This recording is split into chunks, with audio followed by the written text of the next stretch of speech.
my officers received over 650 messages concerning the wearing of balaclavas and face masks by anti-hunt campaigners.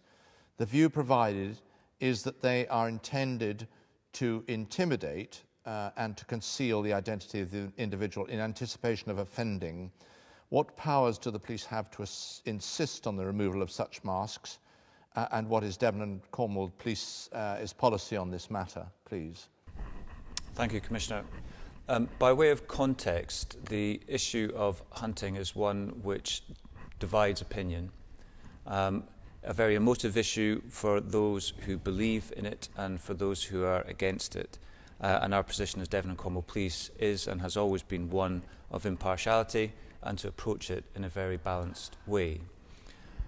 In terms of the issue being raised in the correspondence, there are essentially three areas in which the wearing of an item, either wholly or mainly to conceal someone's identity, might be looked upon by the police.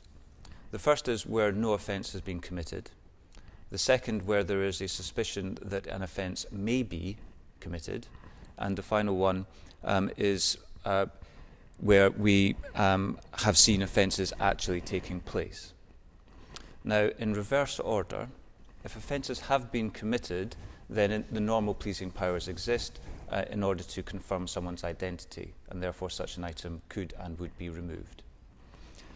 In situations where no offences have been committed and there is not suspicion, then there is no general police power to remove such an item. That would be interfering with someone's human right, and there would have to be specific legislation to allow it. So there's no general power to unmask someone. So the second area, which is the area which is of concern in the correspondence, is where there is suspicion that an offence might take place. Now, the most relevant legislation here is under the Criminal Justice and Public Order Act of 1994. Now, the provision was actually recently changed by the Home Secretary. The effect of that change was to raise the threshold where such a power could be evoked by the police. And that changed the threshold from one where a relatively junior police officer could authorise the removal of such an item where they felt that criminal acts may occur. That threshold now sits at a senior police officer, very senior police officer, where they believe that serious violence will occur. Now, our general approach to the issue of hunts are ones where we engage with both parties in order to ensure that the likelihood of serious violence occurring is low, if not zero.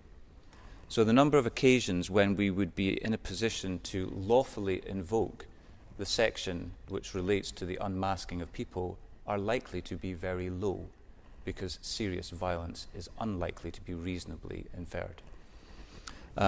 I would reiterate that we as the police service feel that these particular issues are dealt with even-handedly, that there are concerns on both sides of the issue in terms of identity and threat and vulnerability, and that we will continue to approach this issue going forward in such a manner.